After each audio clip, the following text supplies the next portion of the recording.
नमस्कार. ब्रेक नंतर आजचा सवालमधल्या दुसऱ्या चर्चेमध्ये तुमचं स्वागत. आज आपण चर्चा करणार आहोत मुंबईकरांच्या पुणेकरांच्या अत्यंत जिव्हाळ्याच्या अशा समस्येबद्दल. रस्त्यावरचे खड्डे ही दरवर्षी होणारी डोकेदुखी आहे. ही डोकेदुखी आता भयंकर मोठ्या अशा तापापर्यंत जाऊन पोचलेली आहे. इतके खड्डे मुंबई आणि पुण्यामध्ये पडलेले आहेत. म्हणून आपला आजचा प्रश्न आहे, कठोर कारवाई अभावी खड्ड्यांची समस्या जटिल होते का?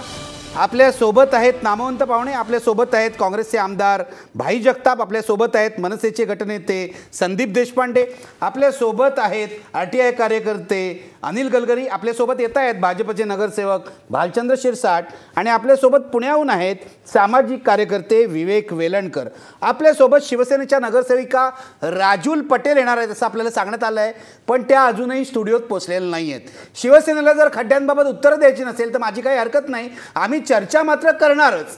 याचं कारण कोणतं आहे? मागे भाजपबद्दलही मी बोललो होतो, भाजपवाले आले नाहीत, त्यांची खुर्ची मी मोकळी ठेवली होती. आज शिवसेनेला निमंत्रण दिलं होतं, राजूल पटेल येणार होत्या पण आलेले नाही आहेत, कारण त्या सत्तेत आहेत. माझा असं समज आहे त्या सत्तेत आहेत म्हणून उत्तर देणं कठीण आहे. पण ठीक आहे, तुम्ही उत्तर देऊ नका, आम्ही प्रश्न विचारणं सुरू ठेवू. मी सुरुवात करतोय संदीप देशपांडे तुमच्यापासून. याचं कारण आज सकाळी तुम्ही एक प्रचंड मोठा षटकार मारलात. आज इंग्रजी पेपर आम्ही बघितला, मुंबई मिरर, आणि त्याच्यामध्ये अशी हेडलाईन होती की खड्डे जर दुरुस्त केले नाहीत तर पालिकेच्या अधिकाऱ्यांना तुम्ही ओलीस ठेवणार, पळवून नेणार. अत्यंत खूप नागरिकांना मोठा धक्का बसलाय. संदीप देशपांडे आम्हाला रोज भेटतात शिवाजी पार्कवर, आणि आता ते अशी कशी काय धमकी देत आहेत? हा काय प्रकार आहे? इतके का तुम्ही खड्ड्यांवर वैतागलात? सर, मी तुम्हाला सांगतो, मुंबई महानगरपालिकेची जी कामं होतात, एक प्री मॉन्सून काम आपण ज्याला म्हणतो, की पावसाळा चालू होण्याच्या आधी ही कामं करणं अपेक्षित असतं. त्यामध्ये जे खड्डे पडलेले आहेत ते बुजवणं, स्टॉर्म वॉटर ड्रेनच्या जाळ्या साफ करणं जेणेकरून पाणी तुंबू नये, वृक्ष छाटणी असते कारण झाडं पडतात. ही सगळी प्री मॉन्सून कामं मी मॉन्सूनच्या आधीपासून यांच्या मागे लागलेले. खड्डेही बुजवले, मी स्वतः देखरेख करून ते खड्डे त्यांना बुजवायला लावले. मॉन्सून पहिला पाऊस पडला आता जो काय 4-5 दिवसाचा, आज खड्डा भरला, दुसऱ्या दिवशी उघडला, आज खड्डा बसला, दुसऱ्या दिवशी उघडला. वृक्ष छाटणीच्या बाबतीत पण ते स्टॉर्म वॉटर ड्रेनचं तुम्हाला मी सांगतो, माती बाहेर काढायची, ती तिथेच ठेवायची, परत पाणी येणार, परत ती त्याच्यात जाणार. मी रोज अधिकाऱ्यांकडे तक्रार करतोय, रोज त्यांना बोलवून दाखवतोय. शेवट होतं काय, नगरसेवक 12 तास त्या शाखेत बसलेला असतो, लोक त्यांना भेटतात, अधिकारी कोणालाही नागरिकांना भेटत नाहीत. रोज मी लोकांना काय उत्तरं द्यायची मला सांगा, की हे का होतंय? मग लोक म्हणाले तुम्ही नगरसेवक काय करताय, का उत्तरं द्यायची? रोज अधिकाऱ्यांना सांगा, DMC पर्यंत कंप्लेंट, ॲडिशनल म्युन्सिपल कमिशनरकडे कंप्लेंट, कमिशनर साहेबांकडे कंप्लेंट, स्टँडिंगमध्ये हरकतीचा मुद्दा घेतला, सभागृहात विषय मांडला, तरी जर यांच्यामध्ये संवेदनशीलता नसेल, हे मला काय, मी काय प्रोफेशनल किडनॅपर नाही आहे, मला काय आनंद होत नाही या गोष्टी करायला, पण शेवट माझ्याकडे काय पर्याय उरतो? हे मनोरंजन, फ्रस्ट्रेशन आहे की आता शेवट हे जर नाही केलं तर माझ्याकडे दुसरा पर्याय नाही आहे. त्याच्यातनं हे झालेलं आहे. आणि एवढं झाल्यावर आज सकाळी वॉर्ड ऑफिसर आले, कामाला सुरुवात केली आहे. आज खड्डे भरलेत, पण मी तुम्हाला सांगतो ते उद्या उघडणार आहेत, कारण जे मटेरियल त्यांनी भरलेलं आहे. पण संदीप तुमच्या भावनेशी मी सहमत आहे. म्हणजे इतके लोक सुद्धा वैतागलेले आहेत. म्हणजे किडनॅप करावं की नाही, मारावं की नाही हा वेगळा मुद्दा, पण लोक सुद्धा वैतागलेले आहे. पण मला सांगा, हे असं का होत आहे? खड्डे भरले, मुळात खड्डे पडू नये. जे तुम्ही रस्ते तयार करतात नीट केले तर खड्डे पडणार नाही. खड्डे भरले तरी दुसऱ्या दिवशी तिथे पुन्हा तयार होतात, असं का होत आहे रोज? मी तुम्हाला सांगतो, याच्यामध्ये एक तर आता रोडचं तुम्ही स्कॅम महानगरपालिकेच्या अधिकाऱ्यांनी चौकशी केली, ते कंत्राटदारांवर FIR वगैरे सगळं केलं. आज मी तुम्हाला, कंत्राटदार हा नालायक माणूस आहे, मग याच्यामध्ये दुमत असण्याचं कारण नाही, हे सर्वश्रुत आहे. हे लोकांनी ॲक्सेप्ट केलेलं की कंत्राटदार हा नालायक माणूस. आमचे अधिकारी जे इंजिनियर म्हणून बसलेले आहेत, ज्यांना महानगरपालिका 50, 70, 80 हजार, 90 हजार रुपये पगार देते, आज त्या अधिकाऱ्यांची जबाबदारी नाही आहे. जे मटेरियल वापरलं जातं ते निकृष्ट दर्जाचं आहे, आपल्या स्पेसिफिकेशनप्रमाणे एक सर्क्युलर महानगरपालिका काढते की बाबा खड्डा कसा भरावा इथपासून ते कुठलं मटेरियल वापरावं इथपर्यंत. आज हे होऊन सुद्धा खड्डे पडतात. जे रस्ते DLPचे आहेत, ज्याला आम्ही डिफेक्ट लायबिलिटी पिरियड असं म्हणतो, म्हणजे एखाद्या कंत्राटदाराने नवीन रस्ता बनवला तर 5 वर्ष तो रस्ता सांभाळायची जबाबदारी त्याची आहे. आज कंत्राटदार गायब आहेत, अधिकाऱ्यांनाही सापडत नाहीत कंत्राटदार कुठे आहेत. गायब आहेत म्हणजे पळून गेलेले आहेत, कारण त्यांच्या FIR झाल्यात, त्यामुळे ते पोलीस शोधतात, त्यामुळे हे पळून गेलेले आहेत. अधिकाऱ्यांनाही कंत्राटदार सापडत नाहीत म्हणून मग तातूरमातूर आता नवीन कंत्राटदार नेमलाय महापालिकेने, तोही खड्डे भरत नाही. अशी सगळी दारुण अवस्था आहे आणि ह्याच्यामध्ये प्रशासन काही करत नाही. IAS अधिकारी माजलेले आहेत, वॉर्ड ऑफिसर त्याहून माजलेले आहेत आणि यांच्यावर कंट्रोल करायला सत्ताधारी पक्ष नाकाम ठरलेला आहे. म्हणून ही सगळी परिस्थिती पूर्ण या खड्ड्यांची या मुंबई महानगरपालिकेत झालेली आहे. बाई, तुम्हाला आठवत असेल काही वर्षांपूर्वी, म्हणजे बहुतेक 2-3 वर्षापूर्वी आपण याच विषयावर चर्चा केली होती आपल्या IBNच्या स्टुडिओमध्ये, आणि तेव्हा तुमच्यासोबत राहुल शेवाळे होते. तुमच्या दोघांचं खूप भांडण झालं होतं आणि ते असं म्हणाले होते तुमच्यावर अब्रुनुकसानीचा खटला घातलाय त्यांनी घातलाय. पण मला सगळे खड्डे काय बुजत नाहीत.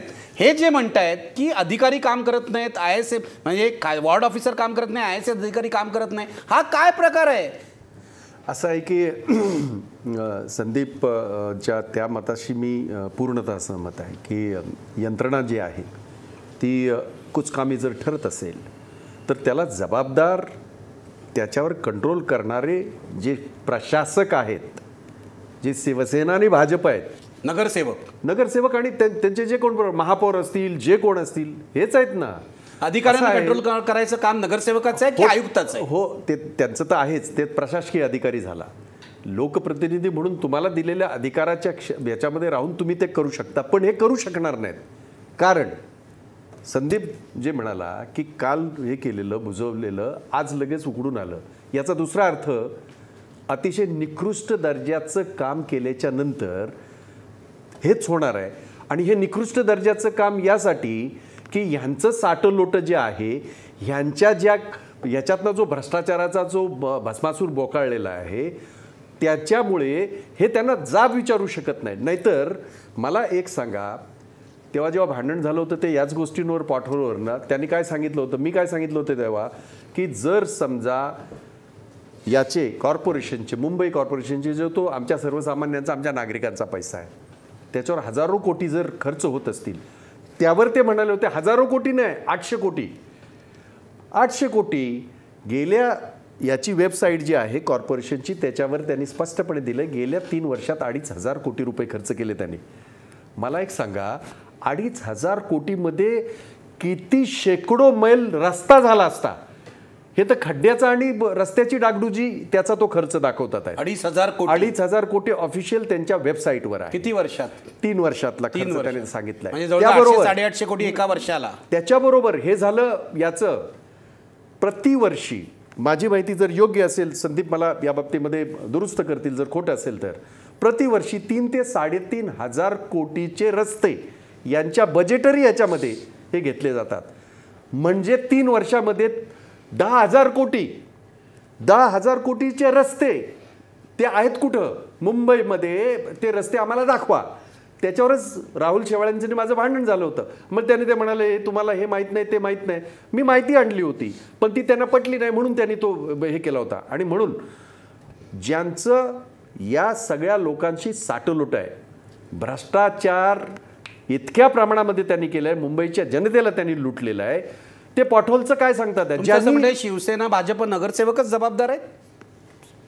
शिवसेना सत्ताधारीच याला जबाबदार आहे. त्याचं कारण असं आहे की आपल्याला आठवत असेल, प्रशासकीय अधिकाऱ्यांना तिथे हायकोर्टात विचारलं जातं, हे खरं आहे की त्यांना विचारलं गेलं की किती खड्डे आहेत. पहिलं तर ह्याने हात वर केले, नंतर मग 60 सांगितले, सोशल मीडियावर चालल्यावर त्यांनी 600 सांगितलं. बाकी तुम्ही ह्यांना विचारत ते हे सगळं कशासाठी?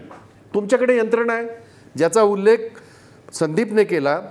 तुमचा जेई, तुमचा ज्युनियर इंजिनियर हा खऱ्या अर्थाने त्या एखाद्या वॉर्डाचा मालकासारखा असतो. तो इंजिनियर तर त्याच्यावरती आहेच आहे सगळी यंत्रणा. यांना त्यांच्या वॉर्डातलं माहीत नाही रस्ता कुठं झाला, काय झाला, खड्डे पडले. मग तुम्ही काय हे करतात? आता नवीन ॲप म्हणे हे करा, त्या ॲपमधून तुम्हाला सगळी माहिती हे करता येईल. पूर्वीसुद्धा यांनी एक वेबसाईट तयार केली होती, आठवत असेल तर बघा. ती वेबसाईट जेव्हा त्याच्यावर जास्त हे यायला लागले, इथे खड्डा तिथे खड्डा, ती आता चालूच नाही माझी माहितीप्रमाणे. बंद केली. पण नवीन हो का बंद केली? कारण त्याच्यावर सगळे लोक दाखवायला लागले ना, कुठे खड्डे, हजारो लाखो खड्डे जेव्हा यायला लागले तेव्हा ह्यांची सगळ्यांची पंचायत झाली, ती बंद झाली. आता नवीन ॲपच्या बाबतीमध्ये सांगतात. आणि म्हणून या सगळ्या प्रकारामध्ये त्यांचा जो भ्रष्टाचार आहे हा उघड तो होतोय. सगळ्यात महत्वाचा तो भ्रष्टाचार महत्वाचा आहे त्यांना. आणि मी तर म्हणतो असं, हे वाटच बघत असतात कधी पावसाळा येईल, कधी सगळं तुंबेल, मुंबईची दाणादाण होईल आणि ह्यांना खायला पैसे खायला कुरण कसं मोकळं होईल. मला वाटतं ह्याचीच हे वाट बघत असतात आणि म्हणूनच त्याची ही परिणिती आपल्याला सगळ्यांना भोगावी लागते. मुंबई म्हणजे मुंबईची दुर्दशा करायची आणि स्वतःची घरं भरायची, तुंबड्या भरून स्वतः द्यायच्या. श्रीमंत व्हायचं, असं या लोकांचा उद्योग आहे. याच्यामध्ये सत्ताधारी नगरसेवक आहेत, याच्यामध्ये वॉर्ड ऑफिसर्स आहेत, त्याच्यामध्ये ज्युनियर इंजिनियर आहेत. संदीप देशपांडे, पण मला तुम्हाला विचारायचं आहे, तुम्ही मनसेचे नगरसेवक आहात, तुम्ही विरोधी पक्षात आहात. विरोधी पक्षाने ज्या मोठ्या प्रमाणावर आवाज उठवला पाहिजे, म्हणजे संदीप देशपांडे व्यक्ती म्हणून नाही, संदीप देशपांडे व्यक्ती म्हणून बोलतात, आम्हाला नेहमी माहिती आहे, पण एकूण सगळा विरोधी पक्ष, कारण पालिकेमध्ये विरोधी पक्ष कमी नाही आहे, बऱ्यापैकी आहे, तो आवाज उठलेला आम्हाला का दिसत नाही? कुठे कुठे समस्या आहे? नाही, आवाज होतो. आज महानगरपालिकेचा स्वभाव, एक तुम्हाला एक सांगू का, एक संवेदनशीलता सत्ताधारी पक्षामध्ये पण असायला पाहिजे. आजच्या ज्या महापौर आहेत, म्हणजे याच्या आधी सुनील प्रभू होते महापौर, त्यावेळेला एक विरोधी पक्षालाही बोलायला दिलं जायचं, त्यांचं म्हणणं ऐकायला दिलं जायचं. आयुक्तांवर ह्या महापौर, म्हणजे यांच्यापुढे तर मी हात जोडलेले आहेत या महापौरांपुढे, म्हणजे त्यांच्याबद्दल बोलणं. सभागृह एक संकेत आहे की बाबा महिन्यातले 3 वेळेला सभागृहात चाललं पाहिजे, त्याच्यामध्ये नगरसेवकांनी त्यांच्या समस्या मांडल्या. यातली कुठलीही गोष्ट ते सभागृहात करत नाही, कुठलीही गोष्ट करत नाहीत. स्टँडिंगमध्ये दरवेळेला स्टँडिंग किती लवकर गुंडाळता येईल हेच नगरसेवकांना बोलायलाच द्यायचं नाही. अशा पद्धतीची एक हुकुमशाही, हिटलरशाही ही दोन्ही पक्षांनी चालवलेली आहे. तिसरी गोष्ट, जसं आता भाई म्हणाले, ह्या ज्या वेबसाईट्स होत्या, आता एक पोर्टल ट्रॅकिंग सिस्टीम म्हणून महानगरपालिकेने बनवलेली, त्याच्यामध्ये तुम्हाला सांगतो बागायसाहेब, म्हणजे किती पैसे खायच्या पद्धती असतात ते तुम्हाला सांगतो. त्या पोर्टल ट्रॅकिंग सिस्टीममध्ये अगदी खड्ड्याचा आकार पण असायचा, किती बाय कितीचा खड्डा, 2x2चा खड्डा बुजवला आणि बिल बनवताना 5x5, 6x6, 6x8 अशी बिलं बनली. म्हणजे जेव्हा आम्ही ते पोर्टल ट्रॅकिंग सिस्टीमचे साईजेस आणि बिलाचे साईजेस याच्यात प्रचंड तफावत, म्हणजे साईजेस वाढवून तुम्ही बिलं खाताय त्याच्यात परत त्या खड्ड्यांमध्ये. पण हे तुम्ही मांडलं, हे स्टँडिंगमध्ये मांडलं, मग त्याच्यावर एक चौकशी समिती नेमली, ती अजून चौकशी करते, त्याचा अहवालच बाहेर येत नाही. तिसरा पावसाळा आला आणि आता तर काय केलं, ती सिस्टीमच बंद करून टाकली. म्हणजे ना रहेगा बाज ना बजेगी बासुरी. आज मला सांगा, आज सुधीर नाईक आहेत आमचे DMC, त्यांनी आज प्रेस कॉन्फरन्स घेतली. आज प्रेस कॉन्फरन्समध्ये तुम्ही सांगता अख्ख्या मुंबईत फक्त आता 40 खड्डे उरले. अख्ख्या मुंबईत आज सांगितलं त्यांनी, आज अख्ख्या मुंबईत 40 खड्डे. आज संध्याकाळी त्यांनी प्रेस कॉन्फरन्स घेतली आणि त्यांनी सांगितलं फक्त मुंबईत 40 खड्डे उरले. मुंबईकर वेडे आहेत का या सगळ्या गोष्टी हे करायला? म्हणजे हे कोण आहे, त्यांचं नाव काय?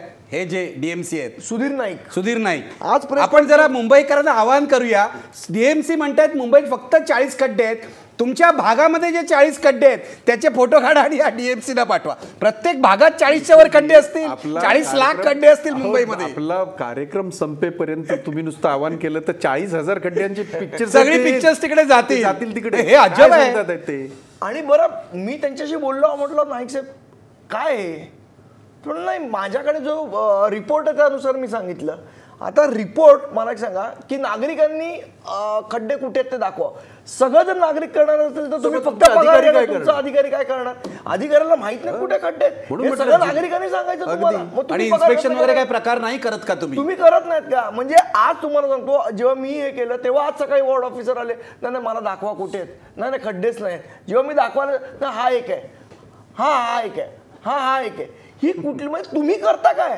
म्हणजे त्यांना एकूण खड्डे बुजवायचेच नाहीयेत, कारण त्याच्यातून त्यांना पैसे मिळतात. अनिल गलगरींकडे जायचे आणि विवेक वेलणकरांकडे जायचे. अनिल गलगरी, तुम्ही RTIच्या माध्यमातून याच खड्ड्यांविषयी काही माहिती मिळवलेली आहे. एक तर आपल्या प्रेक्षकांना सांगा ती काय माहिती आहे, कारण ती धक्कादायक आहे, आणि तुमचं या खड्ड्यांच्या समस्येबद्दल काय म्हणणं आहे? आम्ही 3 महिन्यापूर्वी जेव्हा महानगरपालिकेकडे जेव्हा विचारलं की गेल्या 5 वर्षामध्ये किती रस्ते बांधले गेले, त्यामध्ये किती खड्डे आहेत, किती निधी खर्च करण्यात आला, तर नेहमीप्रमाणे महानगरपालिकेने सर्व ठिकाणी आमचे अर्ज पाठवले. कुठून येते की 4,000 रुपये भरा, कोणी म्हणतो 2,000 रुपये भरा. आम्हाला फक्त एक आकडेवारी पाहिजे होती, जी आजसुद्धा महापालिकेच्या किती रस्ते बनवले संकेतस्थळावरती नाही आहे. दुसरी गोष्ट की ज्या पद्धतीने सांगितलं, कारण आज मुंबईमध्ये प्रत्येक वॉर्डामध्ये एक मेंटेनन्स विभाग असतो, त्याला आपण मराठीमध्ये परिरक्षण विभाग म्हणतो. त्याच्यामध्ये एक्झिक्युटिव्ह इंजिनियरपासून मुकादमपर्यंत अशा 7 पळीमध्ये लोक काम करतात. आणि जसं संदीप देशपांडेंना सुद्धा कल्पना असेल, प्रत्येक नगरसेवकाच्या पाठी एक जेई असतो. कधी नसला तर नगरसेवक भांडण करून जेई घेतात आणि ही पद्धत फार विचित्र आहे. ज्याप्रमाणे मुंबई झोपडपट्टी सुधार मंडळामध्ये एका MP किंवा आमदाराच्या पाठीमागे एक डेप्युटी इंजिनियर असतो, तसं महानगरपालिकेने प्रत्येक नगरसेवकाला एक जेई दिलेला आहे.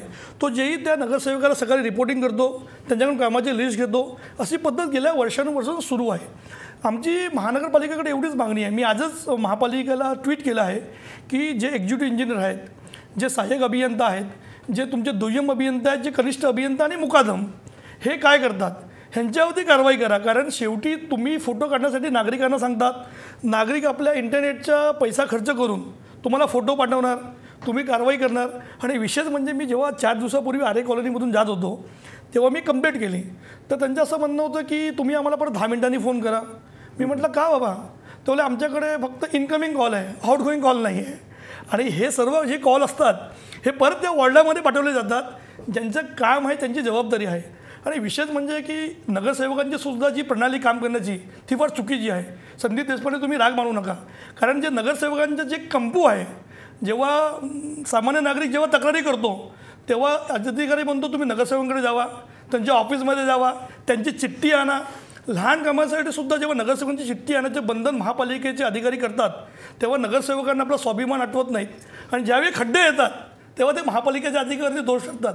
म्हणजे हे सगळं नेक्सेस आहे, महापालिकेचे अधिकारी, नगरसेवक आणि जे एक राजकीय पक्षांचे जे एक पदाधिकारी, ह्या नेक्सेसमुळे मुंबईकरांचं नुकसान होत आहे. आमची एवढीच मागणी आहे की हा प्रत्येक जेई हा प्रत्येक नगरसेवकाला का रिपोर्टिंग करतो, तो का प्रत्येक नागरिकाला का रिपोर्टिंग करत नाहीत. शेवटी पगार देतं महानगरपालिका आमच्या करामधून. प्रत्येक नागरिकाला कसा रिपोर्टिंग करेल तो? म्हणजे ज्यावेळी नागरिक जेव्हा त्यांच्याकडे तक्रारी करतो तेव्हा तो म्हणतो की नगरसेवकाकडे जावा, त्यांची चिठ्ठी आणा. सामान्य तुम्हाला सांगतो, शौचालयाची सुद्धा दुरुस्ती असेल, डायरेक्ट होत नाहीत, नागरिक तक्रार करतात. ह्यामुळे आता सरकारला राईट टू सर्व्हिस ॲक्ट आणायला लागला आहे त्या अधिकाऱ्यांवरती कंट्रोल करण्यासाठी. आमची प्रशासनाकडे एवढीच मागणी आहे, तुम्ही नगरसेवक, आमदार, खासदारपेक्षा जो अधिकारी, ज्या अधिकाऱ्याची नियुक्ती तुम्ही त्या वॉर्डामध्ये केली आहे, अगर तिकडे खड्डे आढळले तुम्ही त्या अधिकाऱ्याला सस्पेंड करा. कारण राजेंद्र वरेल नावाचे एक अधिकारी होते, त्यांनी जेव्हा एका जेईवरती कारवाई केली, त्यांनी 3 महिने त्या जेईवरती ट्रॅक ठेवला, तुमच्या विभागामध्ये किती खड्डे आहेत, तुम्ही कारवाई का नाही केली, त्यांना सस्पेंड केलं. तेव्हा हे महापालिकेची युनियन, नगरसेवकांचा दबाव आणला जातो. आणि ज्यावेळी अधिकाऱ्यांना सस्पेंड केलं जातं तेव्हा हेच राजकीय दबावाखाली वरिष्ठ अधिकाऱ्यांना दाबण्याचा सुद्धा प्रयत्न महापालिकेमध्ये मोठ्या प्रमाणामध्ये होतो. मोर्चे काढले जातात. कारण ज्यावेळी वरिष्ठ अधिकारी कारवाई करतात तेव्हा राजकीय दबावाखाली किंवा युनियनच्या दबावाखाली त्या अधिकाऱ्यांना वाचवण्याचं सुद्धा काम या महापालिकेमध्ये केलं जातं. म्हणून आमची एवढीच मागणी आहे की ज्या अधिकाऱ्यांना तुम्ही नियुक्त केलं आहे, नगरसेवक बाजूला राहिला, अधिकारी बाजूला राहिला, जो अधिकारी त्या स्पॉटला असेल, ज्याच्या वॉर्डामध्ये तुम्हाला खड्डे सापडतात, तुम्ही रिपोर्टिंग मागू नका, त्यांना डायरेक्ट सस्पेंड करा, त्यांना डायरेक्ट घरी पाठवा. म्हणजे भविष्यामध्ये ते अधिकारी सतर्क राहतील, दक्षता घेतील आणि स्वतः वॉर्डामध्ये फिरून खड्ड्याची माहिती स्वतःच त्या वेबसाईटवर पाठवतील. ठीक आहे संदीप, तुम्हाला काय म्हणायचं आहे याबद्दल? हे म्हणतात नेक्सस आहे, सर्वांचाच 2 गोष्टी मी सांगतो. एक तर ते म्हणाले की ज्युनियर इंजिनियरला म्हणजे कुठले काम करायचं असेल तर नगरसेवकाला पत्र आणल्याशिवाय काम होत नाही. या गोष्टीची मी अजिबात सहमत नाही आहे. त्याचं कारण असं की फक्त जेव्हा निधीचा वापर असतो त्याच वेळेला फक्त नगरसेवकाचं पत्र लागतं. बाकी कुठल्याही गोष्टीला नगरसेवक ज्युनियर इंजिनियर स्वतंत्रपणे काम करू शकतो. बाकी कोण नगरसेवकाला तिथे म्हणजे जोपर्यंत तुम्ही पुरावा देईल पुढच्या प्रोग्रामला, ठीक आहे, 4-5 पत्र आणून देईल, तेव्हा तुम्हाला कल्पना येईल की कशा पद्धतीने नगरसेवक कामं करतात, कशा पद्धतीने नगरसेवकांचा नेक्सेस आहे. 2 मिनिटं ऐकून घ्या. मी काय म्हणतोय की प्रत्येक गोष्टीला नगरसेवकाच्या पत्राशिवाय काम होतच नाही असं जे तुम्ही म्हणताय ना, त्याच्याशी मी सहमत नाही. एखादा नगरसेवक पत्र देत असेल, एखादा नगरसेवक, आता मी 10 पत्र लिहितो ना रोज दिवसाला, माझं काम आहे ते. लोकांची समस्या जर मला कळली तर त्याच्याबद्दल मी माझ्या इंजिनियरला पत्र लिहिणारच. आणि ज्युनियर इंजिनियर रोज नगरसेवकाला रिपोर्ट करतो वगैरे. आता मी 4 वर्ष आहे, मला तरी असा कुठला ज्युनियर इंजिनियर आढळला ना की रोज येऊन मला रिपोर्ट करतो. उलट मला इथनं उठून जिनॉरच्या ऑफिसला जावं लागतं की कुठे इंजिनियर आहे ते शोधायला. हा म्हणजे तुमच्याकडे कुर्ला आणि त्या साईडला जर ती पद्धत आहे मला माहिती आहे, पण आमच्याकडे शिवाजी पार्क वगैरे जरा अशा पद्धतीचा इंजिनियर वगैरे शाखेत येत नाही. नंबर 2, फक्त मला एक याच्यामध्ये महत्त्वाचा करायचा, जो त्यांचा एका मुद्द्याशी मी सहमत आहे की सस्पेंड आजपर्यंत आयुक्तांनी जवळजवळ, म्हणजे आता हे नवीन आयुक्त आले अजय मेहता, आणि जवळजवळ माझ्यामध्ये 36 सर्क्युलर काढले की तुम्ही हे केलं पाहिजे, तुम्ही ते केलं पाहिजे, वॉर्ड ऑफिसरने हे केलं पाहिजे. वाटण्याची अक्षता आणि एकही सर्क्युलर आजपर्यंत पाळलं गेलं नाही तर तुमच्यावर कडक कारवाई होईल. एक वॉर्ड ऑफिसर म्हणजे या महानगरपालिकेच्या इतिहासात खड्ड्यांमुळे वॉर्ड ऑफिसर असेल किंवा रोड इंजिनियर असेल किंवा कोणी असेल सस्पेंड झाल्याचं एकही अधिकारी suspend झालेलं नाही. एकही उदाहरण नाही.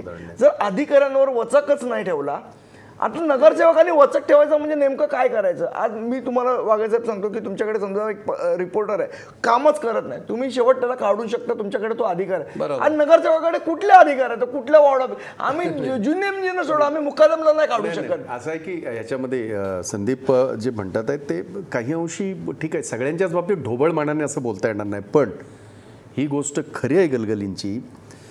म्हणजे मी आमदार आहे, गेली 3री टर्म आहे आता ही. आम्ही जेव्हा कार्यकर्त्यांना सांगतो जरा जाऊन तुम्ही त्या इंजिनियरला भेटा, तो इंजिनियर हे सांगतो त्या कार्यकर्त्यांना हे माहीत असून सुद्धा की तुम्ही जरा नगरसेवकांना भेटा. मग हे भेटा कशासाठी?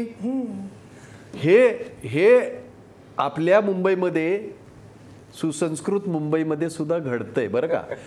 कदाचित तुमच्या शिवाजी पार्कला घडत नसेल हे मी मान्य करीन काही अंशी, पण हे आपल्या सुसंस्कृत मुंबईमध्ये घडतंय. आणि याचं कारण आपण सगळी जी चर्चा करतोय असं व्हायला पाहिजे. अजय मेहतासारखा कर्तव्यदक्ष तिकडे हा आणला कमिशनर, मग त्यांच्याच जर नोटिसांना हरताळ पासला जात असेल तर मग त्यांनी काय केलं हाही प्रश्न तयार होतो. पण हे करू शकणार नाहीत. त्याचं कारण नेक्सस, हा जो नेक्सस आहे मुद्दा पुन्हा नेक्ससवर येतो आणि सगळ्यांनी अगदी आपण सगळं मिळून हे करू अशा पद्धतीचं जे चाललंय आणि त्याच्यामध्ये पूर्णतः शहरातला नागरिक हा भरडला जातोय. अहो, मुंबई सारख्या महानगरपालिकेचं बजेट हे वारंवार बोलून आता हे गोळून गोट्यासारखं झालं.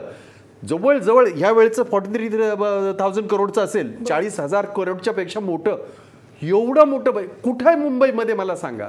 मी साधं म्हटलं 10,000 कोटीमध्ये गेल्या 3 वर्षात रोडवर खर्च झाला यांच्या बजेटमध्ये आहेत. कुठले रोड झाले, किती किलोमीटर, 10,000 कोटी रोडवर खर्च झालाय. प्रत्येक वर्षी 3-3.5 कोटी बजेटमध्ये प्रोव्हिजन आहे. कुठचे नवीन रस्ते केले, बरोबर, कुठचे नवीन केले आहेत ते कुठचे सुधारले. इथे तर सांगता की आम्ही कॉन्क्रीटी करून अगदी त्यांची 30-30 वर्षाची 10-20 वर्षाची त्याची गॅरंटी आहे. मग एवढे पैसे नागरिकांचे जातात कुठे. तरी सुद्धा 4 दिवसाचा पाऊस पडला, अजून 4 महिने जायचे आहेत. ही अवस्था आहे मुंबईच्या. त्या खड्ड्यांमुळे नुसती ही एक गोष्ट नाही, कामावर जाणारा माणूस, जमणारं ट्रॅफिक, 2-2 तास लागतात. त्या दिवशी मी बोरिवलीला गेलो, तिथून मला बांद्र्याला यायला 2 तास लागले.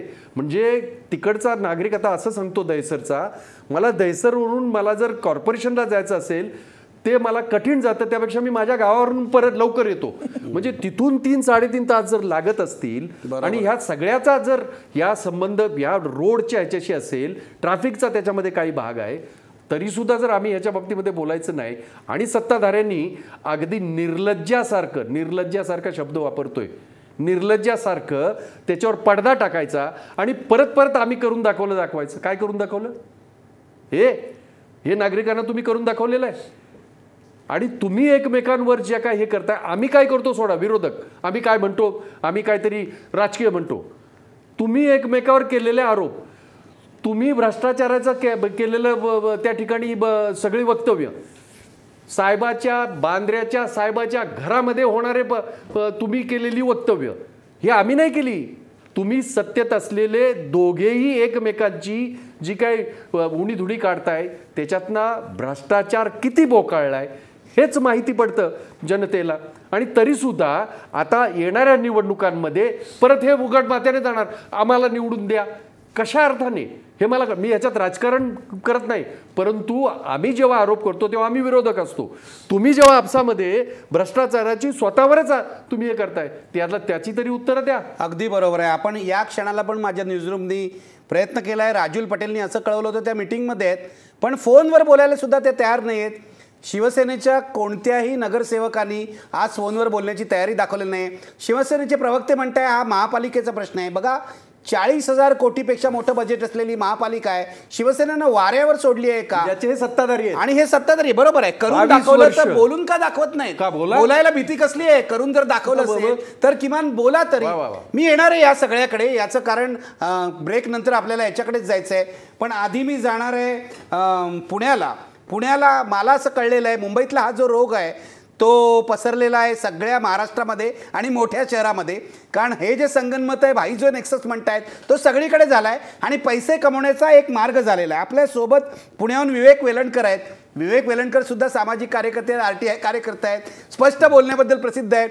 विवेक वेलणकर, मुंबईत काय होतं आहे आपण बघितलं, पुणे फारसं मागे नसेल अशी माझी अपेक्षा आहे. तुमचा पुण्यातला काय अनुभव आहे? नाही, पुणे 2 पावलं पुढेच आहे. आणि मला आता खूप गंमत वाटली की काँग्रेसचे भाई जगताप जेव्हा म्हणले की आम्ही विरोधात आहोत आणि सत्ताधारी मंडळी गडबड करतात, पुण्यामध्ये NCP आणि ते सत्तेत आहेत आणि पुण्यातले विरोधक हेच म्हणतायत. म्हणजे कुठला राजकीय पक्ष सत्तेत आहे आणि कुठला विरोधात आहे यांनी काही फरक पडत नाही. सामान्य माणसाचा त्रास काही संपत नाही, ही वस्तुस्थिती आहे. आता हे का घडतंय तर आमच्याकडे पुण्यामध्ये एक स्टॅक कमिटी नावाची तज्ज्ञांची कमिटी केली आहे. त्यांनी 3 वर्षापासून यांना सांगितलंय रस्त्यावरचे खड्डे कसे दुरुस्त करावेत. कधीही त्या पद्धतीने खड्डे दुरुस्त होत नाहीत. आणि मगाशी जे मनसेचे देशपांडे म्हणले की बा खड्डा आज भरला की उद्या परत तो भरावा लागतो, याचं एकमेव कारण असं आहे की नॅशनल जे स्टँडर्ड्स आहेत त्याला मिनिस्ट्री ऑफ सरफेस ट्रान्सपोर्टनी घालून दिलेले, इंडियन रोड काँग्रेसनी घालून दिलेले, हे कोणी फॉलोच करत नाही. आणि ते फॉलो होतं की नाही हे बघण्याची जबाबदारी ना महापालिकेचे अधिकारी घेतात ना त्या वॉर्डातला नगरसेवक कधी फिरकतो तिकडं खड्डा कसा भरतात ते बघायला.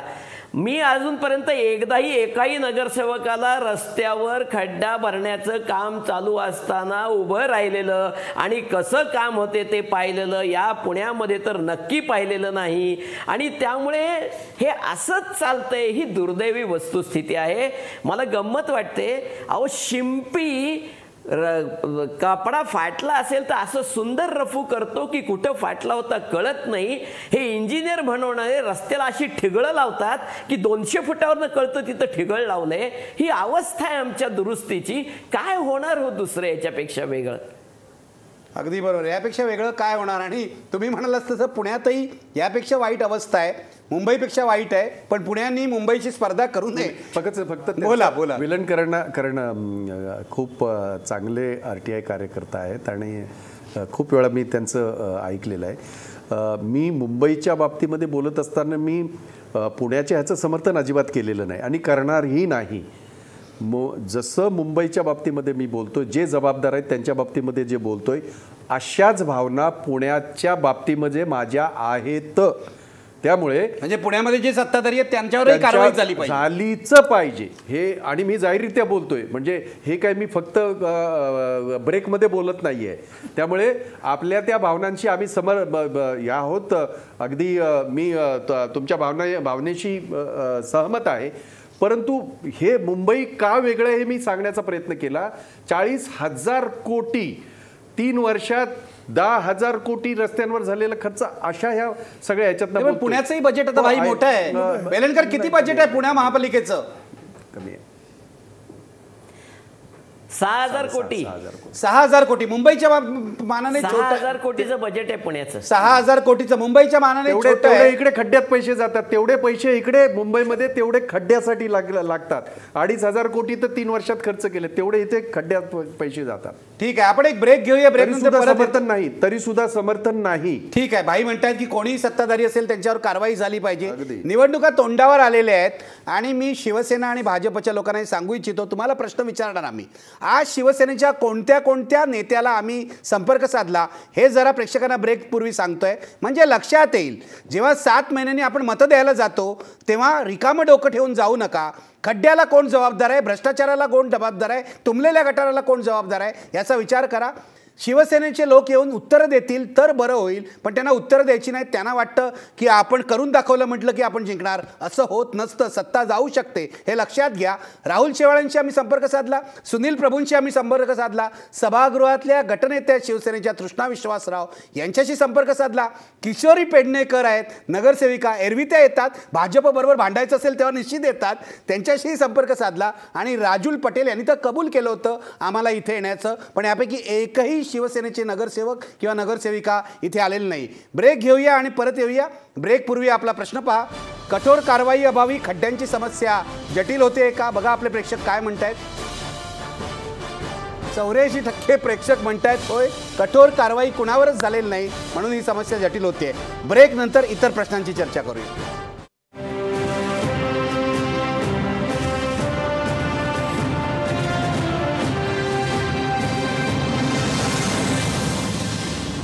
मला पुन्हा चर्चेला सुरुवात करायची. संदीप देशपांडे, तुमच्यापासून.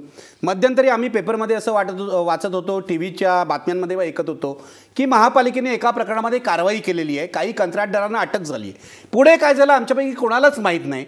पत्रकार विचारतात पण पुढे काही होत नाही. कशा प्रकारची कारवाई होती की ही धुळफेक होती? असं आहे की त्यावेळेला तो जो पूर्ण घोटाळा आहे वागळे साहेब, तो असा होता की एक्स्कॅव्हेशन करतो आपण. जेव्हा आपण एखादा नवीन रोड बनवतो तेव्हा खोदकाम करतो आणि मग त्याच्यात नवीन मटेरियल भरतो आणि तो रोड तयार होतो. एक्स्कॅव्हेशनचे महानगरपालिकेने गेल्या 4 वर्षामध्ये वेगळे पैसे देते महानगरपालिका. एक्स्कॅव्हेशनचे तो मिळालेला डेब्रिज नेऊन मुंबईच्या बाहेर टाकायचा कुठेतरी. ह्याचे आम्ही 800 कोटी रुपये दिलेले आहेत. 800 कोटी रुपये दिलेले आहेत. तो घोटाळा असा होता की यांनी दाखवलं की एवढं एक्स्कॅव्हेशन केलं, प्रत्यक्षात तेवढं केलं नव्हतं, त्याचेही पैसे घेतले आणि मग एवढं एक्स्कॅव्हेशन केलं म्हणून एवढा माल भरला आतमध्ये, त्याचेही पैसे घेतले. असा तो घोटाळा होता. तो घोटाळा उघडकीला आला. आमच्या महापौरांनी पत्र दिलं, त्याच्यानंतर तो घोटाळा उघडकीला आला. त्यानंतर त्याची चौकशी झाली. त्या चौकशीमध्ये 6 कंत्राटदार आहेत, त्यांच्यावर FIR झालेला आहे. त्यांना अजून अटकच केलेली नाही. काही जणांना अटक केली आहे, एकालाही अटक केली. जो कंत्राटदार आहे त्याच्याकडे काम करणारा जो इंजिनियर आहे, साईट सुपरवायझर आपण ज्याला, त्यांना अटक केली. जो ऑडिटची जी बिलं तयार करतात त्यांना अटक, ऑफिसमध्ये बसून जे कन्सल्टंट असतात त्यांना अटक केली. मेन जे कंत्राटदार आहेत त्यांना अटकच केलेली नाही. हा घोटाळा कसा काय बाहेर आला? इतके वर्ष तर हे ओपन सिक्रेट होतं, ह्याच्यात काय लपवण्यासारखं नव्हतं. याच वेळेला चौकशी झाली, याच वेळेला झाली. याचे कारणं आहेत की मुख्यमंत्र्यांच्या इथे जेव्हा मुख्यमंत्री महापौर होते त्यावेळेला काम करणारे जे कंत्राटदार आहेत त्यांना महापालिकेत हे कंत्राटदार घुसायला देत नव्हते. त्यामुळे हा घोटाळा बाहेर आला. याच्यात मुंबईकरांचा काही, मुख्यमंत्री महापौर होते म्हणजे नागपूरला देवेंद्र फडणवीस महापौर होते. त्यावेळेला जे कंत्राटदार होते नागपूरचे त्यांना मुंबईत काम मिळत नव्हतं. हे कंत्राटदार त्यांना येऊ देत नव्हते. त्यामुळे हा सगळा घोटाळा बाहेर आलेला आहे. नाव सांगा. थांबा एक मिनिट. संदीप देशपांडे, आपण जी ओळख तर करून देऊया. भालचंद्र शिरसाट आलेले आहेत आपल्यासोबत. भाजपचे नगरसेवक आहेत. आशिष शेलार यांचे खास दूत असं मी त्यांना म्हणतो. आणि मुंबई महापालिकेची निवडणूक जशी जवळ येते शिरसाट आपल्याला अधिकाधिक दिसणार आहेत. आता जरा उत्तर द्या संदीप देशपांडे. हे जे नागपूरचे कंत्राटदार हे मुख्यमंत्र्यांना भेटलेले आहेत आणि हे अख्ख्या महानगरपालिकेला माहिती आहे. शिरसाट साहेबांना तर 100% माहिती आहे. तेच नावं सांगतील तर बरं होईल. मला मुख्यमंत्र्यांचं हे राजकारण आहे म्हणून हा घोटाळा उघडकीस आलाय. याच्यानंतर मला सांगा, आज 3 महिने तुम्ही नाले सफाईचा जो घोटाळा झाला त्यामधले जे कंत्राटदार होते त्यांना इमिजिएटली अटक झाली. या कंत्राटदारांना अजून अटक होत नाहीये. ह्याची कारणं काय आहेत ही शोधावी लागतील. यांना का अटक होत? आम्ही परवा मुख्यमंत्री दादरला आलेले, आम्ही निदर्शनं केली. मुख्यमंत्री म्हणतात करू ना अटक, काय घाई आहे? करू ना अटक, काय घाई आहे? हे मुख्यमंत्र्यांचं वाक्य होतं एका पत्रकारासमोर बोललेलं. ठीक आहे बाबा, तुम्हाला काही घाई नाही आहे, पण इथे लोक विचारतायत की बाबा एवढे मोठे घोटाळे झाले. बरं, FIR आयुक्त म्हणतात 400 कोटीचा घोटाळा झाला. FIR करताना तुम्ही 14 कोटीचा फक्त FIR केला 6 कंत्राटदारांच्या विरुद्ध. एका कंत्राटदाराचा साधारण 1 ते 1.5 कोटीचा फक्त घोटाळा. काय नाटक होणार आहे आणि काय ती केस चालवणार? तुम्ही न्यायालय, तुम्ही रस्ता करून दिलं. ठीक आहे बालचंद्र शिरसाट, तुम्हाला उत्तर द्यावं लागेल, पण एक मिनिट थांबा. भाई काही बोलतायत, भाई बोला. असं आहे की हा झाला एपिसोड नंबर 1. त्याच्या पुढचा एपिसोड असा आहे की ज्यांच्यावर FIR दाखल झाला, जे 6 कंत्राटदार जे आहेत, त्याच्यामध्ये जयकुमार, आणखीन हे बाकी सगळे RPN वगैरे सगळे आहेत, जे आजपर्यंत असं म्हटलं जातं आणि जे खरंही आहे की Mumbai Mahanagarpalika is control by this guys. Contractor control the whole Mumbai Mahanagarpalika. हे मी म्हणत नाही, हेच लोक सगळे म्हणत आहेत, म्हणजे काही नगरसेवक सुद्धा म्हणत आहेत. आणि हे सगळं ह्या कंडिशन. आता ज्या यांनी कॉर्पोरेशनने FIR केले त्याच या कंत्राटदारांना परत कंत्राट देण्यात आली. त्याच कंत्राटदारांना कंत्राट देण्यात आली. ब्रिजची असतील, बाकीची असतील, ही त्याच कंत्राटदारांना दिली. अर्थात हे कंत्राट देताना आणखीन काय सांगितलं मी सांगतो तुम्हाला. नैतिकता बघा काय. आणि हे दुर्दैव की यांनी कमिशनर असं म्हणाले 2 महिन्यापूर्वी हे सगळी प्रक्रिया झाली होती, किंवा शिरसाट याचा सांगण्याची शक्यता आहे, म्हणूनच त्यांना दुसरं तुम्ही आधीच सांगा, त्यांना अगोदर सांगतो म्हणजे त्यांना उत्तर सुधारित देता येईल. त्याचं उत्तर असं देण्यात आलं की 2 महिन्यापूर्वी ही प्रक्रिया झाली होती म्हणून आमचा कायदेशीर नाईलाज झाला. अरे कायदेशीर कसा नाईलाज होऊ शकतो? ज्या माणसावर काल गुन्हा दाखल झालाय तुम्ही त्याला ब्लॅकलिस्ट करू शकता, बरोबर आहे, त्याला पुढचं काम मिळू शकत नाही. हा देशाचा, राज्याचा आणि सगळ्या याचा स्टँडर्ड कायदा आहे. आता म्हणजे ही परिसीमा झाली एका निर्लज्जपणाची की इतकं तुम्ही धडधडीत अख्ख्या मुंबईला, अख्ख्या सगळ्या मीडियाने दाखवलं की या लोकांनी, संदीप म्हणतात आहेत ते बरोबर आहे, 400 कोटीचे 14 कोटी आहेत, ते 14 रुपये नाहीत, हे 14 कोटी आणि लोकांचे पैसे. म्हणजे ह्यांना इतकं सोपं झालंय. 14 कोटी, 400 कोटी, 800 कोटी असं बोलतात आहेत जसं त्याला काय अर्थच नाही. आणि म्हणून ही जी काही आहे ही नैतिक जबाबदारी घ्या तुम्ही. मुंबईकरांच्या बाबतीमध्ये बोलत असताना तुम्हाला असं वाटतं भाजप पण तेवढाच जबाबदार आहे? 100%. कारण किरीट सोमय्या शिवसेनेवर टाकतायत, त्यांचं आता नाटक सुरू झालेलं आहे. भाजप शिवसेनेवर टाकतोय. नाटकाचा 3रा अंक तर बाकीच आहे. म्हणजे आता हा 2रा अंक असेल, 3रा अंक तर त्यांचा बाकीच आहे, जो आता सत्तेत ह्याच्या जवळ आल्याच्या नंतर, निवडणुका जवळ आल्याच्या नंतर तो 3रा अंक त्यांचा होईल. तो काय होईल तो आपल्याला सगळ्यांना दिसेल. त्याची नांदी आता मात्र सुरू आहे. आणि म्हणून मला असं वाटतं की या बाबतीमध्ये या सगळ्या लोकांना जबाबदार धरायलाच हवं. नैतिकतेच्या गोष्टी करणाऱ्या लोकांनी जो अनैतिक व्यवहार जो चालवला आणि भ्रष्टाचार चालवलेला आहे, ती मुंबईची जनता पाहते आहे. त्यांना त्या बाबतीमध्ये धडा शिकवायला पाहिजे. आणि सगळ्यात महत्त्वाचं तो तेव्हा शिकवला जाईल ज्या वेळेला संदीप जे म्हणाले किंवा गलगली म्हणाले, पूर्ण सहमत आम्ही आहोत, हिंमत दाखवा, त्या इंजिनियरला हिंमत दाखवा, त्या अधिकाऱ्याला हिंमत दाखवा, त्या सर्वांना जेलमध्ये घालायचं आणि त्यांना घरी घालवण्याची हिंमत दाखवा. बालचंद्र शिरसाट, तुम्ही उत्तर द्या. या चर्चेपासून तुम्ही आत्ता आलाय थोड्या वेळापूर्वी, पण मला तुम्हाला सांगायला, चर्चा सुरू झाल्यापासून असं एक सतत म्हटलं जात आहे, हा जो सगळा नेक्सस आहे, भ्रष्टाचार आहे, याला शिवसेनेबरोबर भाजप सुद्धा जबाबदार आहे. शिवसेना तर आजच्या चर्चेपासून पळून गेलेली आहे. पण तुम्ही कृपया उत्तर द्या, तुम्ही भाजपच्या वतीने देणार की युतीच्या वतीने, हेही सांगा. नाही, मी भारतीय जनता पार्टीचा प्रवक्ता आहे. भारतीय जनता पार्टीच्या वतीने देणार. युती आणि कॅबिनेट असा काही प्रकार महापालिकेत नाही, महापौर परिषद नाही, एकत्रित निर्णय घेतले जात नाही. प्रत्येक पक्ष आपली भूमिका स्वतंत्रपणे मांडतो. सगळ्यात पहिल्यांदा जावई शोध काढणारे संदीप देशपांडे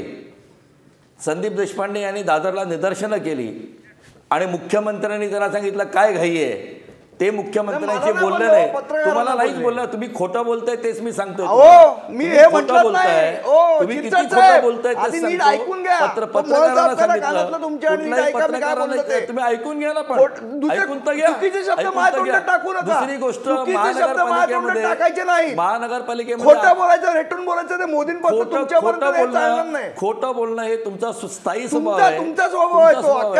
आणि मुख्यमंत्री अत्यंत कर्तव्यदक्ष, प्रामाणिक, धडाडीने निर्णय घेणारा आणि प्रोएक्टिव्ह मुख्यमंत्री असा ज्यांचा आज लौकिक आहे, ते महापौर असतानाचे कॉन्ट्रॅक्टर त्यांना इथे आणायचे आहेत, अशा प्रकारचा आपण आरोप केलात. आपण एक नाव सांगा कॉन्ट्रॅक्टरचं का ज्याला महापालिकेमध्ये एंट्री मिळाली नाही आणि का मिळाली नाही. मी तुम्हाला सांगतो, आता महापालिकेमध्ये ई टेंडरिंग चालू आहे. सर्व टेंडरिंग प्रोसेस अत्यंत कॉन्फिडेन्शियल आहे, त्यामुळे कोण टेंडर भरतोय कधीच कळत नाही. पूर्वी कोणी टेंडर डॉक्युमेंट घेतलं हे कळायचं. टेंडरचं डॉक्युमेंट घेऊन भरल्यानंतर असा एखादा महापालिकेचा कंत्राटदार असेल ज्याने नागपूरच्या कंत्राटदाराला आतमध्ये येऊ दिलं नाही, तर त्याचं नाव सांगा, कुठल्या कंत्राटदाराने कंत्राट भरलं होतं, किती किंमत भरली होती आणि त्याला कुठल्या याच्यावर ते डिस्क्वालिफाय केलं हे सांगा. सर्वात पहिलं म्हणजे भाई जे म्हणतात ते मी मान्य करतो, महापालिकेमध्ये सत्ताधारी शिवसेना आहे, भारतीय जनता पार्टी सहयोगी पक्ष आहे, इच्छाधारी शिवसेना नाही.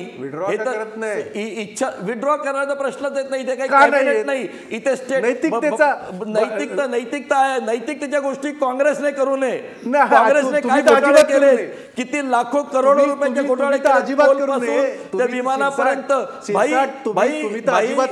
आपण महापालिकेतून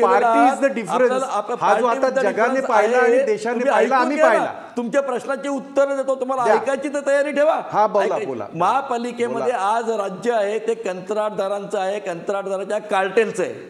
100% कार्टेल तोडण्याचा प्रयत्न वेळोवेळी भारतीय संदीप देशपांडे काल जन्माला आलेत. काल जन्माला आले. आम्ही गेले 20 वर्षाच्या विरुद्ध भांडतोय. 1996 साली पहिल्यांदा सरदार तारासिंग यांनी कॉन्ट्रॅक्टरची इगतपुरीला कशी हॉटेलमध्ये मीटिंग झाली आणि कशी कंत्राट आपापसात वाटून घेतली हा गौप्यस्फोट केला. तत्कालीन मुख्यमंत्र्यांकडे तक्रार केली. त्यानंतर सातत्याने सर्व मुख्यमंत्र्यांकडे तक्रार करूनही यावरती कुठलीही कारवाई मुख्यमंत्र्यांनी केली नाही. देवेंद्र फडणवीस हे पहिले मुख्यमंत्री आहेत, त्यांनी चौकशीचे आदेश दिले, पोलीस कंप्लेंट करायला लावली आणि मी हे अटका केल्या नाही. अटका होणार कधी होणार अटका? होणार ना, आत्ता होणार. हे 2 महिन्यापूर्वीची गोष्ट आहे. Step by step police enquiry करतायत. पोलीस एन्क्वायरी करताना त्यांनी 10 इंजिनियर्सना पकडलं, 10 ऑडिटर्सना पकडलं. त्यानंतर ते कंत्राटदारापर्यंत पोहोचण्यासाठी सर्व केस तयार करावी लागते, चार्जशीट तयार करावी लागते.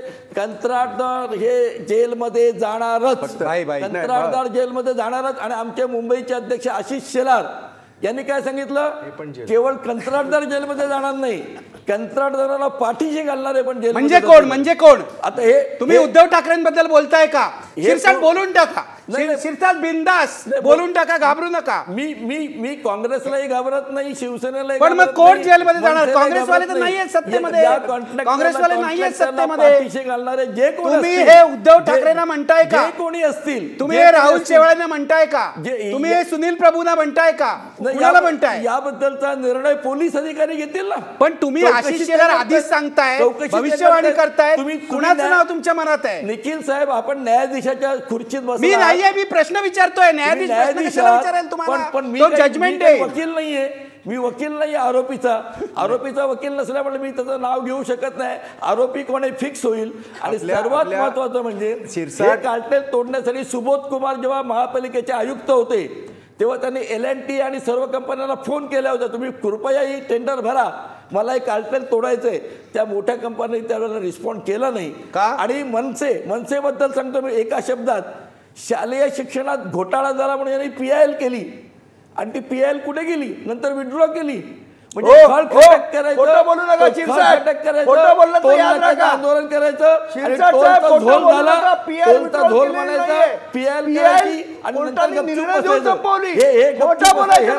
खरा चेहरा आहे. नागपूरचे मुख्यमंत्री नाव घेऊन सांगा. संदीप देशपांडे, मला तुम्हाला आव्हान आहे की तुम्ही नाव घेऊन खोटे आव्हान देऊ नका. तुम्ही PIL का विड्रॉ केली? शालेय शिक्षणामध्ये घोटाळा झाला, PIL केली. शिरसाट, तुम्ही ऐकलं नाही ते काय म्हणाले? शिरसाट, ऐका. तुम्ही ऐकलं नाही ते काय म्हणाले? काय म्हणाले? त्यांनी नाव सांगितलं, तुम्ही ऐकलं नाहीत. अग्रवाल नावाचा कंत्राटदार जो जाऊन मुख्यमंत्र्यांना भेटला तुमच्या नागपूरचा. ऐका, कोण अग्रवाल नावाचा कंत्राटदार आहे. अग्रवाल नावाचा कुठलाही कॉन्ट्रॅक्ट आता तुम्ही नाहीच म्हणणार. नाही. चिंचट नावाचा कंत्राटदार होता. वागळे साहेब असं आहे, वागळे साहेब असं आहे, हे भालचंद्र कंत्राटदार शिरसाट स्वतःच्या साहेब, नावाने तुम्हाला याला कुठली भेटायला गोष्ट जातात. ऐकूनच घ्यायची ना लोकांची. नाही, ऐका. हे पाणी प्या, पाणी प्या, तुम्ही पाणी प्या. तुमच्यावरती भेटायला जातात. हे कंत्राटदार वर्षावरती भेटायला जात नाही. वर्षावर भेटायला गेले, पत्र आहे अग्रवाल कोण मी ओळखत कंत्राटदारांचं. नाही. मी ओळखत नाही कोण अग्रवाल आहे. पत्र तुम्ही आहे, मला पत्र. कंपनीचं नाव सांगा. पत्र आहे कंत्राटदारांचं. एक मिनिट. ठीक आहे, भाई बोला. मला असं वाटतं की शिरसाट मस्तपैकी पाणी पिऊन घ्या आणि शांत व्हा. त्याचं कारण असं की मला एका गोष्टीचा आनंद होतोय की आपण प्रवक्ते पदाची धुरा खूप छानपणे चांगल्या पद्धतीने हे करताय. धन्यवाद. तसा शिरसाटांना मी घाटकोपरपासून ओळखतो. त्यांचा एक वेगळा लौकिक आहे लोकांमध्ये, हेही मला मान्य करावं लागेल आणि ते मी मान्य केलेलं आहे. परंतु शिरसाट, आपण जो केविलवाणा जो प्रयत्न करत आहात तो कृपया यासाठी करू नका, कारण सत्तेमध्ये असताना मी तिथे आहे आणि मी इथे नाही असं सांगताच येत नाही. सत्तेमध्ये एक तर त्याचं श्रेय पूर्णतः घेता येतं किंवा त्याचं जर हे असेल अपयश असेल तेही पूर्णतः घेता येतं. जसं आपण म्हणालात, आपल्याच एका नेत्याने यापूर्वी सांगितलं होतं ना, आम्ही याच्या विरोधात बोलू, याला तुरुंगात टाकू, त्याला तुरुंगात टाकू. सोमय्या, किरीट सोमय्या सांगत होते. आता तुम्ही सांगून टाका कोणाकोणाला तुम्ही तुरुंगात टाकणार आहात. म्हणजे याच्यापूर्वी त्यांनी आकाशवाणी केली होती आणि काही अंशी ती सत्य झाली. दुसरं महत्त्वाचं, ज्यांच्या बाबतीमध्ये आपण शिरसाट बोलत आहात, मी फक्त एवढंच आपल्याला सांगतो, तुम्ही त्या कधी अरेस्ट होतील ह्याच्यावरची तुम्ही जे काही आपलं महान वक्तव्य केलं आहे, अरेस्ट करायला कुठल्याही प्रकारची चार्जशीट लागत नाही. हा देशाचा कायदा आहे. अरेस्ट केल्यावर त्याच्या जबाबीनंतर ती चार्जशीट दाखल केली जाते. त्यामुळे आपण जो तकलादू जो त्यांचा बचाव करतात कृपया करू नका. तुमची मर्जी, परंतु अशी अतिशय हास्यास्पद हा होऊन जातो. आणि सगळ्या सोडलेलं आहे का? निर्दोष सोडून दिले असं तुम्हाला म्हणायचं आहे? तुम्हाला सोडून देताच येणार नाही. तुम्हाला शिरसाट, तुम्हाला मी तुमचं ऐकलं, मी तुम्हाला फक्त जी वस्तुस्थिती आहे ती सांगतोय. तुम्हाला निर्दोष सोडून दिलेला आहे, दोषमुक्त केलेलं आहे असं आहे की तुम्ही मुंबईचे मालक नाहीत किंवा महाराष्ट्राचे मालक नाहीत. तुम्ही ट्रस्टी आहात, लक्षात ठेवा. तुम्हाला ते सोडताच येत नाही आणि तुम्हाला करताच येत नाही. पण ज्यांना शासन करायला पाहिजे, ज्यांना अरेस्ट करायला पाहिजे, ते तुमच्या नाकाखाली आज टिच्चून या ठिकाणी उभे आहेत आणि त्यांच्या ऑफिसमधल्या क्लर्कला तुम्ही अरेस्ट करता. नाही, त्यांच्या बाकीच्यांना अरेस्ट करता आणि ते लोक सगळे जे आहेत ते पळून जातात. ही भूमिका केंद्रापासून इथपर्यंत सगळ्यांची आहे. तुमच्या नाकाखाली, केंद्राच्या नाकाखाली त्या ठिकाणी हा पळून जातो बाहेर 10,000 कोटीचा घोटाळा करून. अनेक हजार कोटीचा घोटाळा करून तुम्ही सांगताय की ते होतील ना. मुख्यमंत्री सांगतात पत्रकारांना एवढी काय घाई आहे, आणि तरी सुद्धा त्याच्याबद्दल बोलण्याच्याबद्दल तुम्हाला केवढा मोठा जो राग येतोय तो येऊ द्या, स्वाभाविक आहे तो. परंतु त्याची जी भलामण करताय करू नका. आणि लोकांसमोर जाताना अशा उजळ मात्याने तुम्हाला नाही जाता येणार जोपर्यंत ह्या सगळ्या भ्रष्टाचाराच्या मुळाशी तुम्ही जाताय. आणि हे मी काँग्रेसवाला म्हणून नाही, एक नागरिक म्हणून माझे पैसे आहेत त्याच्यामध्ये, माझे टॅक्सचे पैसे आहेत, नागरिकांच्या टॅक्सचे पैसे आहेत. तुम्ही त्यांचे मालक नाही की तुम्ही त्याचे वाटेल ते निर्णय घ्याल. तुम्हाला त्याने समोर संदीपने समोर सांगितलं, मुख्यमंत्र्यांनी त्यांना पत्र दिलंय असं त्यांनी सांगितलं. पत्रावर रिमार्क आहेत, पत्रावर मुख्यमंत्र्यांचे रिमार्क आहेत. याच्यापेक्षा कोणता पुरावा तुम्हाला पाहिजे? दुसरी गोष्ट, प्रश्न ऐकून घ्या मग उत्तर द्या. सांगा. यांचं ब्रिजेसचं पुन्हा कॉन्ट्रॅक्ट आलेलं, म्हणजे हा घोटाळा झाला. त्यावेळेला स्थायी समितीच्या ऑन रेकॉर्ड आहेत. त्यावेळेला शिवसेना आणि भाजपनी त्यांना कंत्राट द्यावं म्हणून मतदान केलेलं आहे. स्थायी समितीमध्ये एकूण किती मेंबर आहेत? एकूण 27 मेंबर असतात. त्याच्यापैकी शिवसेना भाजप किती आहेत? शिवसेना भाजप यांची मेजॉरिटी 14 ते 16 मेंबर. 14 ते 16 मेंबर त्यांचे. बरोबर आहे शिरसाट, बरोबर आहे का? दोषी कंत्राटदारांना कंत्राट द्या असं शिवसेना भाजपने सांगितलं. नाही मी सांगतो, मनसे ऐकून घ्या.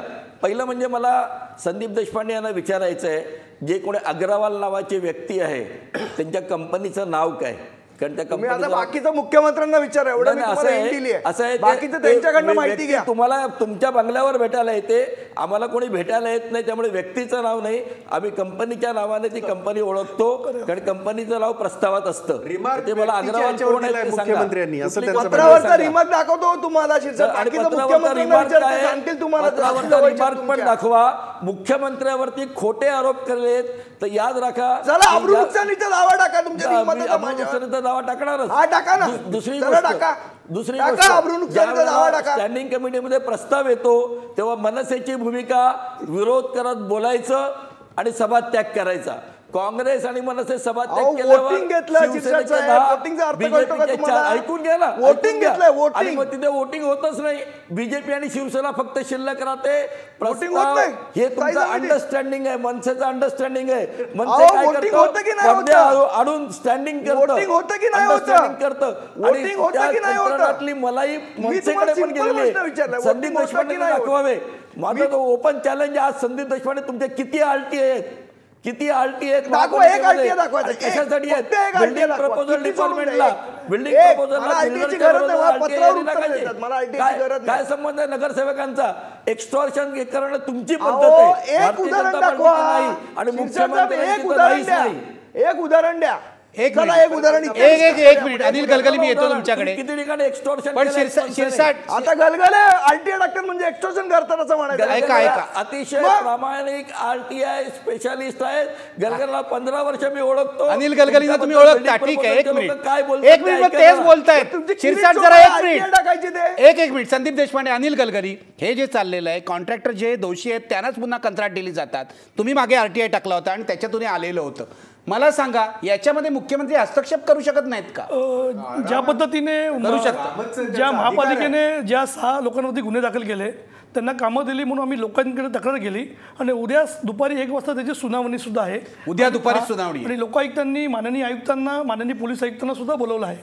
आमची एवढीच मागणी आहे की जेव्हा आम्ही माहिती अधिकाराचा वापर केला, आम्ही एक छोटा प्रश्न विचारला की ज्यांच्यावरती गुन्हे दाखल केले त्यांना तुम्ही काळ्या यादीमध्ये टाकले की नाही टाकलं, तर आम्हाला असं उत्तर देण्यात आलं की प्रक्रियेमध्ये चालू आहे. प्रक्रिया चालू आहे. पण माझ्या मते की जेव्हा गुन्हे दाखल केले तुम्ही ताबडतोब त्यांना ब्लॅकलिस्ट करा, त्यांची अगदी नावं बरोबर वेबसाईट टाका, त्यांचे फोटो टाका. जसे प्रवीण दीक्षित जे एज्युकेशन ब्युरोचे अधिकारी होते, महासंचालक होते, जे ज्यांना पकडायचे त्यांचे फोटो टाकायचे. मग हीच पद्धत महापालिका का करत नाहीत? आमची एवढीच मागणी आहे की जे आम्ही मुंबईकर आहोत, आमची अपेक्षा सर्व पक्षांकडून आहेत. जे निवडून येतील त्यांच्याकडे आम्ही तक्रारी करणार, त्यांच्याकडे पाठपुरावा करणार, परंतु प्रामाणिकपणे पालिका प्रशासनाने सुद्धा काम करणं आवश्यक आहे. जे कंडक्टर दोषी आहेत, कारण हे कंडक्टर जेव्हा काळ्या यादीमध्ये जातात किंवा गुन्हे दाखल होतात, मग ते दुसऱ्या नावाने कंपनी सुरू करून परत त्याच्यामध्ये सदकाव करतात. एक भाई, मला पुन्हा तो प्रश्न तुम्हाला विचारायचा आहे, कारण लोकांनी ऐकलं नसेल तर पुन्हा त्यांनी ऐकावं. यावर मुख्यमंत्री कारवाई करू शकतात की नाही? मुख्यमंत्री हस्तक्षेप करू शकतात की नाही? पूर्णतः त्याचं कारण असं आहे की कुठेही अयोग्यरित्या गैर प्रकाराने जर काही होत असेल तर त्याच्यामध्ये मुख्यमंत्र्यांना पूर्ण अधिकार आहेत. महापालिका पूर्णतः जरी ऑटोनॉमस बॉडी असली तरी मुख्यमंत्र्यांना त्या अधिकार. ऑटोनॉमसचा अर्थ त्यांनी काहीतरी चुकीचं करावं हे असं नाही. आणि इथे चुकीचं झालंय, FIR झालाय, त्यामुळे FIR झाल्यामुळे मुख्यमंत्र्यांना त्याला पूर्णतः याच्यामध्ये हस्तक्षेप करण्याचा पूर्ण अधिकार आहे. ठीक आहे. भालचंद्र शिरसाट, एक मिनिट. भालचंद्र शिरसाट, तुमच्याकडेच येतोय. मला सांगा भालचंद्र शिरसाट, शिवसेनेनी, सत्ताधारी शिवसेनेनी, तुम्ही त्यांचे पार्टनर आहात, तरी आपण असं मानूया 2 पार्टनरपैकी एका पार्टनरनी भ्रष्टाचार केलाय, हे बरोबर आहे ना? असं आहे, भ्रष्टाचार कोणी केलाय आणि कोणी नाही केलाय, 2 पार्टनरनी केलाय आणि मनसेने नाही केलाय, असं आपण अध्यारोप गृहीत धरताय. मनसे सत्ताधारी नाही आहे असं काय धरू करताय? नका. कोणी भ्रष्टाचार केलाय मला सांगा. मी महापालिकेतलाच बोलतोय. पण मनसे कुठे आली इथे? करत नाही, काँग्रेस करत नाही असं आपल्याला म्हणायचं असेल तर तुमचं काय म्हणणं आहे? काँग्रेस मनसेने भ्रष्टाचार केलाय का? ज्यांनी तसं म्हणा. त्यांच्यावरही कारवाई करा. त्यांच्यावरही कारवाई करा. भ्रष्टाचार आणि त्याच्यावरती जी कारवाई करायची तपास यंत्रणा करतील. हे पहिले मुख्यमंत्री आहेत का ज्यांनी चौकशीच्या आदेश देऊन लोकांना आतमध्ये टाकलाय आणि यापुढे टाकणार आहेत आणि शेवटच्या दोषी व्यक्तीपर्यंत पोहोचणार आहेत. म्हणजे कोणापर्यंत? कुठलाही काँग्रेसच्या कुठलाही मुख्यमंत्री मुख्यमंत्र्याने असं धाडस केलं नाही, शिवसेनेच्या तत्कालीन मुख्यमंत्र्यांनी असं धाडस केलं नाही. तत्कालीन शिवसेनेचे दोन्ही मुख्यमंत्री जे पूर्वी होते ते नगरसेवक पण होते, त्यांना याची कल्पना नाही असं नाही. पण शिवसेना, भाजप, मनसे धुतल्या तांदळाची आहे. टोल पासून सगळीकडे किती झोल केले आहेत याची यादी दिली तर मला वाटतं आमच्यामुळे टोल बंद करायला लागले तुम्हाला, हे विसरू नका शिरसाट. आमच्यामुळे टोल बंद करायला लागले गुपचूप तुम्हाला. तुमचे आणि ते IRB वाल्यांचे काय रिलेशन जगाला माहिती आहे आणि कुठल्या नेत्याचे तेही माहिती आहे. मनसेवाले काय करतात, सभात्याग करतात. एकदा त्यांची सेटलमेंट झाली ऑन रेकॉर्ड बोलतोय मी. स्थायी समितीमध्ये ऑन रेकॉर्ड वोटिंग केलं तुम्ही. वोटिंग कंत्राटदारांच्या बाजूने केलं. वर्ष गटनेता म्हणून त्यांनी काय काय केलेलं आहे. तुम्ही कंत्राटदारांच्या बाजूने वोटिंग केलं स्थायी समितीमध्ये. स्थायी समितीमध्ये मनोज कोटकांनी वोटिंग केलं तुमच्या. का केलं वोटिंग भेटायला विचारा त्यांना. कुठे येतात, किती कॉन्ट्रॅक्टर कुठे येतात, कुठे भेटतात याचा सांगा करू खुलासा. मी पत्रावरचा रिमार्क पण दाखवेन तुम्हाला. दाखवा ना रिमार्क मुख्यमंत्र्यांचा. काय रिमार्क लिहिला आता तोंडी तर सांगा. सगळ्या कंत्राटदारांना सामावून घेणे, बरोबर आहे, असा रिमार्क आहे. सगळ्याला सामावून घेणे असा रिमार्क आहे. जे कंत्राटदार भेटायला गेले त्यांना खुर्चीमध्ये मेहता साहेबांकडून उद्या रिमार्क घेऊ शकता तुम्ही. जर घेतलं का समावून घेतलं की नाही घेतलं एवढं सांगा. अग्रवाल घेतलं नाही ना, या कंत्राटदारावर सेटलमेंट झाली तुमची, अरेस्ट नाही होतं त्यांना. ही पण तुम्ही करून म्हणजे एकदा यांना पण द्यायचं नारळ, त्यांना पण नारळ द्यायचं. दोन्हीकडनं ठीक आहे. सफाईत तेच झालं, कचऱ्याच्या बाबतीत तेच झालं. सगळीकडे चौकशी लावलेली आहे, सगळीकडे नागपूरच्या कॉन्ट्रॅक्टर आलेत का. एक मिनिट भालचंद्र शिरसाट, माझा वेळ संपत आलाय. शेवटी एका प्रश्नाचं उत्तर द्या. पालिकेमध्ये शिवसेनेने घोटाळा केलाय असं तुमचं मत आहे का? पालिकेमध्ये घोटाळा झालेला आहे. कोणी केलाय? तुम्ही आणि भाजपने केलाय का? शिवसेना नसेल तर भाजपने केलाय का? त्यामुळे रस्त्याला खड्डे पडतात. हे जे पेवर ब्लॉक आहे, पेवर ब्लॉकला मी पहिला विरोध 2008 मध्ये बरोबर आहे, पण कोणी घोटाळा केलाय? म्हटलं होतं शिरसाट, तुम्ही स्पष्ट बोलण्याबद्दल प्रसिद्ध आहात. कोणी घोटाळा केलाय सांगून टाका मुंबईकरांना. हा घोटाळा आयुक्तांच्या खाली अधिकारी आणि कंत्राटदार यांच्या संगनमताने झालेला आहे. आणि नगरसेवकांनी महापालिका चालवलेली आहे. नगरसेवकांनी काय केलंय? नगरसेवकांनी काय केलंय? नगरसेवकांनी वेळोवेळी आवाज उठवला. काँग्रेसच्या नगरसेवकांनी घोटाळ्यात काही त्यांचा भाग नाही, घोटाळ्यामध्ये काही भूमिका नाही घेतली ना. नाही घोटाळा बघा. मला सांगा शिरसाट, तुम्ही एवढे अनुभवी नगरसेवक आहात. आशिष शेलार, पूनम महाजन यांनी रस्त्याचा घोटाळा बाहेर काढला. संदीप देशपांडे. पूनम महाजन नगरसेवक कुठे आहेत? नगरसेवक आहेत ना. नगरसेवक मनोज कोटक यांनी पहिलं पत्र दिलेलं आहे. कोणाविरुद्ध पत्र दिलं तुम्ही? कोणाविरुद्ध पत्र लिहिलं? महापौरांनी दिलंय. महापौरांनंतर लिहिलं सगळ्यात पहिलं पूनम महाजन, सगळ्यात पहिलं पत्र पूनम महाजन, त्यानंतर आशिष शेलार, मनोज कोटक या सगळ्यांच्या पत्राच्या आधारे चौकशी चालू झाल्यानंतर महापौरांनी लिहिलं. महापौरांनी कशासाठी पत्र लिहिलं आणि त्याची मलमपट्टी केली. ही काही रस्त्याची तक्रार नाहीये, ही फक्त ते खणलेलं सामान पुढे गेलं त्याची तक्रार आहे. एवढ्यापुरती महापौरांची तक्रार. ठीक आहे भाई, तुमच्याकडे येतो. याच्यावर उपाय काय? हे भांडणार आहेत खूप, पुढचे 6 महिने खूप भांडणार आहेत. शिवसेना बीजेपीची भांडणं ही ऐतिहासिक होणार आहेत या इलेक्शन मध्ये. ऐतिहासिक म्हणण्यापेक्षा ही सुमो कुस्ती खेळतात आहेत. ते सुमो कुस्ती, ही सुमो कुस्ती आहे आणि ती सुमो कुस्ती ते ही निवडणूक आहे तोपर्यंत खेळत राहणार, जेणेकरून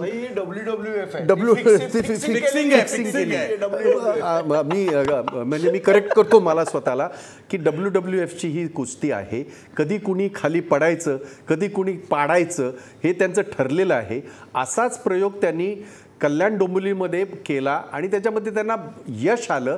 त्यांना असं वाटतंय काँग्रेसचा त्याचा हो झाला ना, आम्ही मानतो ना, मान्य केला तुम्हाला त्याच्यामध्ये खुशी होईल, मान्य केला.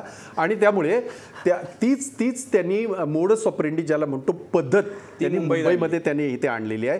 परंतु एक गोष्ट आपल्याला सांगतो, तिकडे आपण लोकांना भावनिक काही गोष्टी दोघांनीही गोंजारून सांगितल्या म्हणून तिथली जनता ही कदाचित तुमच्या त्या ह्याला भुलली. मुंबईची जनता भुलणार नाही, कारण या ठिकाणी 22 वर्ष सत्तेत असलेल्या तुम्ही दोघांनीही लाखो कोट्यावधी रुपयेचं बजेट असताना ह्या सगळ्या एवढ्या वर्षाचं त्याच्या बाबतीमध्ये मुंबईमध्ये आजही तोच प्रॉब्लेम आहे. आमच्या ह्याचा पॉट होलचा ज्याचा आजचा विषय होता तोच विषय आहे, आमच्या त्या नाल्यांचा तोच विषय आहे, नालेसफाईचा. ह्या सगळ्या ह्याच्यामध्ये तुम्ही काहीही केलं नाही तर तुम्ही फक्त मुंबईकरांचा जो हा टॅक्सचा पैसा आहे, जो करातनं जो मुंबईकर जो पैसा देतात त्याचा मात्र सफाई करून साफ केलेला आहे तुम्ही. त्यामुळे जनता तुमच्या ह्या WWF कुस्तीला सुद्धा भुलणार नाही. आम्ही काँग्रेसने आमच्या याने मी तेही सांगितलंय, काँग्रेसचा कोणी त्याच्यामध्ये दोष असेल त्याच्यावरही कारवाई झाली पाहिजे. मुंबई काँग्रेसचे आमचे अध्यक्ष संजय निरुपम यांनी एक वेबसाईट लॉन्च केले, आजच आत्ता झाली असेल उद्यापासून. बोल पॉटहोल बोल इनकी पोल खोल अशा पद्धतीची ती आमची वेबसाईट आहे. आणि ती जनतेला आम्ही आवाहन केलं आहे, जिथे जिथे तुम्हाला पॉटहोल मिळेल तिथे त्यांनी जरी ती वेबसाईट बंद केली असेल आपलं त्या ठिकाणी अपयश झाकण्यासाठी, पण मुंबई काँग्रेसने संजय निरुपमजीने आमच्या ती हे केलेली आहे. आणि माझं आव्हान आहे मुंबईकरांना, आपण त्याच्यामध्ये जिथे जिथे पॉटहोल आपल्याला दिसेल, जिथे जिथे रस्त्याची दुरावस्था दिसेल त्या ठिकाणचे चित्र पाठवून आपण फेसबुक असेल किंवा या बाकीच्या सगळ्या माध्यमातून सोशल मीडियामध्ये आपण त्याच्यामध्ये सहभागी व्हा आणि यांच्या तोंडावर त्यांचं पाप दाखवा. शिरसाट थोडक्यात उत्तर द्या, मग मी इतर पाहुण्यांकडे जाणार आहे, माझा वेळ संपला. महापालिकेची वेबसाईट आहे जिथे पॉटहोल्स तुम्ही देऊ शकता. बंद केली. महापालिका ते 24 तासामध्ये बंद केली शिरसाट. महापालिकेची तुम्हाला आठवत असेल दादरला जेव्हा संदीप देशपांडे नगरसेवक नव्हते कंत्राटदाराच्या कानाखाली मारलं होतं. बंद आज केली दादरच्या ब्रिजवरती सर्वात जास्त खड्डे आहेत. काय सांगणार संदीप देशपांडे? बंद केली ती सर्वात जास्त खड्डे आहेत. त्यांचा विभाग आहे, त्यांचा आमदार तिकडे होता. आज त्यावेळेला कंत्राटदाराच्या कानाखाली मारायचं. प्रसिद्धी लोलूप. आम्हाला खड्डे बुजवायचे, आम्हाला मुंबईकरांना त्रास द्यायचा नाहीये. निश्चितपणे 22 वर्ष का बुजवले नाही? महापालिका आयुक्त 22 वर्ष तुम्ही सत्तेत आहात. एक्सप्रेस हायवेवरती सर्व ठिकाणी जे खड्डे आहेत ताबडतोब बुजवण्याचं काम सुरू करा. गेले 3 दिवस सततधार पाऊस आहे, त्यामुळे खड्डे बुजवण्याचं काम वेगाने सुरू नाही. आज थोडीशी उघडीप मिळालेली आहे. रातोरात ते खड्डे बुजवले जाणार आहेत, खड्डे बुजणार आहेत. पण खड्डे का पडतात याच्या मागचा भ्रष्टाचाराचा खड्डाही बुजवायची गरज आहे. पाणी प्या थोडंसं, पाणी प्या थोडंसं तुम्ही. शिरसाट साहेब, मी जेव्हा नगरसेवक नव्हतो त्यावेळेला कंत्राटदारला मारावं लागलं. आज मला वॉर्ड ऑफिसरला किडनॅप करावं लागतंय. म्हणजे एवढी वर्ष होऊन तुम्ही काहीच काम करत नाही आणि ही तुम्ही निर्लज्जपणे या टीव्ही चॅनलवर सांगताय. तुमचं खरोखर कौतुक आहे. म्हणजे आज दादरला खड्डे त्याला तुम्ही जबाबदार नाहीत ना. आम्हीच जबाबदार. आम्ही जबाबदार. तुम्ही म्हणताय ना आम्ही जबाबदार, मी जबाबदार. बस. नाशिकमध्ये किती तुम्ही टेन्शन घेऊ नका. पण नाशिकचे खड्डे तुम्ही चिडू नका. ठीक आहे, शेवटी मी तुमच्याकडे येतो अनिल गलगली. आणि जरा बोलताना विचार करून बोला, कारण मुख्यमंत्र्याची बोलण्याची आपल्या ऐपतीप्रमाणे बोला. ऐपतीच्या बाहेर बोलू नका. तुमच्या अवकाशात राहून बोला. मला माझ्या अवकाशात शिकवू नका. मी नागरिक आहे, मतदान केलंय, एक मिनिट शांत राहा दोघंही. भालचंद्र शिरसाट, मी तुम्हाला अत्यंत नम्रपणे सांगतो, आपण लोकशाही राष्ट्रात राहतो. अगदी भिकारी जो असेल ना तो सुद्धा राज्यकर्त्यांबद्दल बोलू शकतो. हा भिकाऱ्याचा अधिकार आहे. तेव्हा तुम्हाला कोणाची तरी अवकात पात्रता काढू नका कृपया. ऐपत म्हटलं, ऐपत सुद्धा ज्याची ऐपत नाही, आपण लोकशाहीत राहतो, ऐपत नाही तो सुद्धा बोलू शकतो. गरीबातला गरीब माणूस बोलू शकतो. असं काय बोलता? कृपया असं बोलू नका. पण शेवटी अनिल गलगली आणि विवेक वेलणकर, मार्ग काय? यातून निवडणुका होतील, खड्डे तसेच राहतील, मार्ग काय? खरं पाहिलं तर राईट टू सर्व्हिस ॲक्ट माननीय मुख्यमंत्र्यांनी राज्यात आणला आहे. तो सर्वप्रथम पहिला मुंबई महापालिकेमध्ये लागू करावा आणि सर्व अधिकाऱ्यांची जबाबदारी निश्चित करावी. प्रत्येक वेळी आपण नगरसेवक किंवा कंत्राटदारांवरती बोट टाकून चालणार नाहीत. जे जे अधिकारी ज्यांना आपण जसं प्रत्येक उपनगरामध्ये अतिरिक्त आयुक्त आहेत, DMC आहेत आणि असिस्टंट म्युन्सिपल कमिशनर आहेत, त्यांची जबाबदारी निश्चित करावी आणि त्यांना आपल्या AC ऑफिसमध्ये बसण्याऐवजी जे खड्डे पडले आहेत त्याची पाहणी करण्यासाठी पाठवावं आणि ताबडतोब कारवाई करावी, असं आमची सरकारकडे किंवा महापालिकेकडे छोटीशी मागणी आहे. ठीक आहे, विवेक वेलणकर काय सांगाल तुम्ही शेवटी? नाही, माझी मागणी थोडीशी गलगलींच्या पुढे आणखीन आहे की ज्यांच्यामुळे हे खड्डे पडले किंवा भरलेले खड्डे परत पडतायत, त्या अधिकाऱ्यांच्या पगारातनं त्याची कॉस्ट वसूल करून घ्यावी. ही जनतेच्या पैशातनं जाता कामाची नाही, त्याशिवाय ते सुधारणार नाहीत. नाही तर आज खड्डा भरायचा, उद्या परत तोच भरायचा, परवा परत तोच भरायचा आणि ह्यांनी दरवेळेला पैसे कमवत राहायचे त्याच्यावर सुद्धा. हे थांबलं पाहिजे. त्यांना कुठेतरी याची शिक्षा झाली पाहिजे, त्यांच्या पगाराला वसूलही लागली पाहिजे. ठीक आहे, मी इथेच थांबतोय. शेवटी पुन्हा एकदा प्रश्न बघा, कठोर कारवाई अभावी खड्ड्यांची समस्या जटिल होते का? बघा आपले प्रेक्षक काय म्हणतायत. 87% लोक म्हणतायत होय, कठोर कारवाई झाली पाहिजे. कधी होणार मला माहिती नाही, निवडणुका पण येणार आहेत, प्रचार खूप होईल, खड्डे जातील की नाही याची शाश्वती कुणीही देऊ शकत नाही. इथेच थांबूया. धन्यवाद. पाहत राहा महाराष्ट्रवादी.